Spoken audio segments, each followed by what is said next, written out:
Assalamualaikum warahmatullahi wabarakatuh. Perkenalkan, nama saya Noval Dwi Satria dengan NPM B1A022237. Di sini saya akan menjelaskan tentang hukum pidana internasional. Yang pertama, dari pengertian, hukum pidana internasional atau International Criminal Law sendiri adalah cabang hukum internasional yang mengatur pertanggungjawaban individu atas kejahatan serius yang menjadi perhatian masyarakat internasional, seperti genosida, kejahatan terhadap kemanusiaan, kejahatan perang, dan agresi. Selanjutnya ada pula sumber hukum pidana internasional. Sumber hukum pidana internasional sendiri meliputi perjanjian internasional atau treaties, yang kedua hukum kebiasaan atau international customary international law, yang ketiga ada jurisprudensi pengadilan internasional.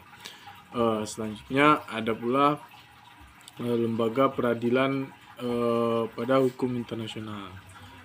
Yang pertama ada ICC. ICC sendiri merupakan didirikan berdasarkan Statuta Roma yang diadopsi pada tahun 1998 dan mulai berlaku pada tahun 2002. Fungsi ICC sendiri mengadili individu yang dituduh melakukan kejahatan internasional, termasuk genosida, kejahatan terhadap perang, dan kejahatan agresi.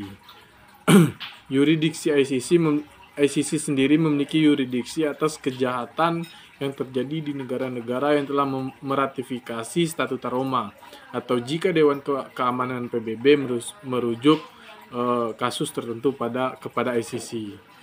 Keputusan dari ICC sendiri bersifat mengikat bagi individu yang diadili, dan pengadilan ini berfungsi sebagai pengadilan komplementer terhadap sistem peradilan internasional.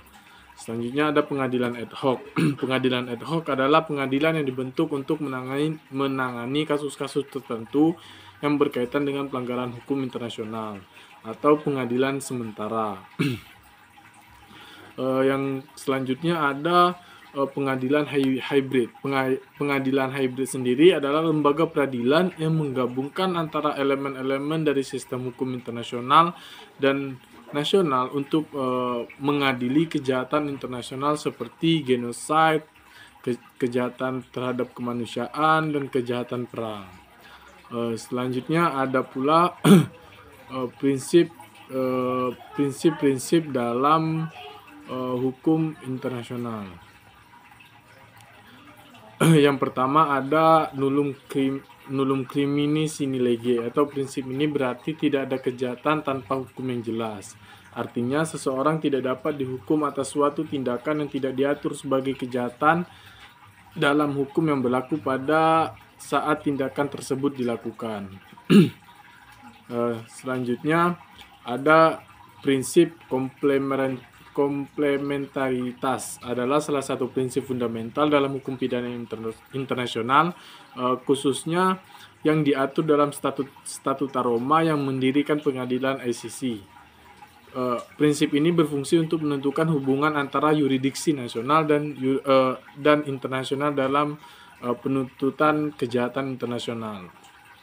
Selanjutnya ada prinsip pertanggungjawaban individu, adalah salah satu prinsip fundamental dalam hukum pidana internasional yang menegaskan bahwa individu bukan negara dapat dimintai pertanggungjawaban atas kejahatan internasional. Prinsip ini menekankan bahwa setiap orang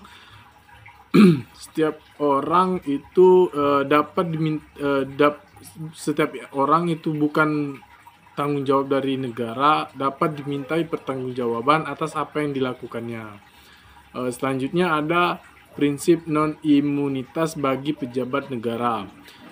Prinsip ini yang menyatakan bahwa pejabat negara termasuk kepala negara dan pejabat tinggi lainnya tidak dapat mengeklaim imunitas bagi penuntutan yang serius atas kejahatan yang serius, seperti genosida, kejahatan terhadap kemanusiaan, dan kejahatan perang. Mungkin demikian yang dapat saya sampaikan. Wassalamualaikum warahmatullahi wabarakatuh.